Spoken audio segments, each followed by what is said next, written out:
আচ্ছা, সকালে এরকম লাল লাল আলুর দম আর সঙ্গে যদি থাকে পনির পরোটা, তাহলে ব্যাপারটা কেমন হয় বলুন তো? ব্যাপারটা কিন্তু একদম জমে যাবে দি। অত না হেসে এবার রেসিপিটা বল। হ্যাঁ, তো প্রথমে এখানে কিন্তু আমরা 2 কাপ ময়দা নিয়ে নিচ্ছি, আর নিয়ে নিচ্ছি স্বাদ মতো লবণ ও একটুখানি চিনি। এবার ভালো করে তেল দিয়ে ময়ান দেওয়ার পর হালকা উষ্ণ গরম জল দিয়ে আমরা ডোটা তৈরি করে নেব। এবার এটাকে আমরা কিছুক্ষণের জন্য রেস্টে রেখে দেব।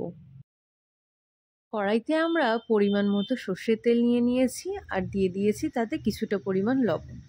আগে থেকে করে রাখা সিদ্ধ আলুগুলোর খোসা ছাড়িয়ে আমরা আলুগুলো এবার ভেজে নেব। 1 চামচ হলুদ গুঁড়ো দিয়ে আলুগুলো আমরা লাল লাল করে ভেজে নেব। আলুগুলো তুলে নিয়েই আমরা একই তেলের মধ্যে দিয়ে দেব কিছুটা পরিমাণে পাঁচফোড়ন। আর দিয়ে দেব আদা জিরে মরিচের পেস্টটা।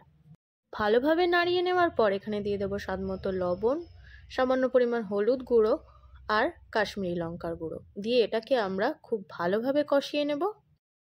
জল ঝরিয়ে রাখা কিছুটা টক দই, টক দইটা মশলার সাথে খুব ভালোভাবে মিশিয়ে নেব। তারপর আমরা দিয়ে দেব কাজু বাদাম আর চারমগজের পেস্টটা। এরপর স্বাদ মতো চিনি দিয়ে এটাকে আমরা খুব ভালোভাবে কষিয়ে নেব। কষিয়ে নেওয়ার পর পরিমাণ মতো আমরা জল দিয়ে দেব।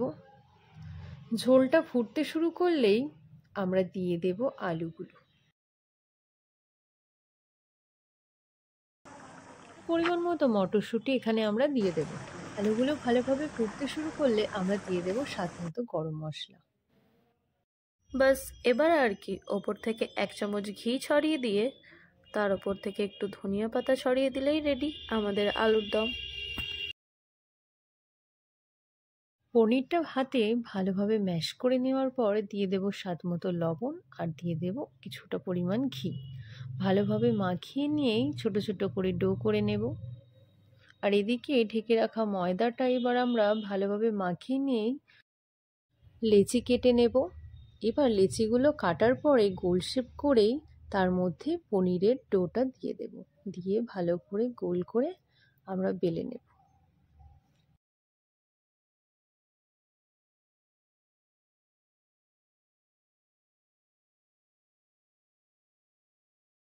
এবার তাওয়াতে আমরা কিছুটা পরিমাণ মতো ঘি দিয়ে পরোটাগুলো ভেজে নেব।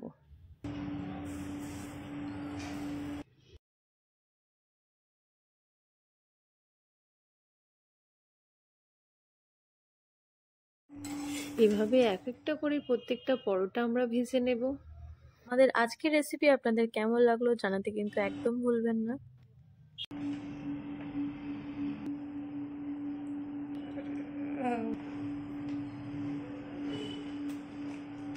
দারুণ।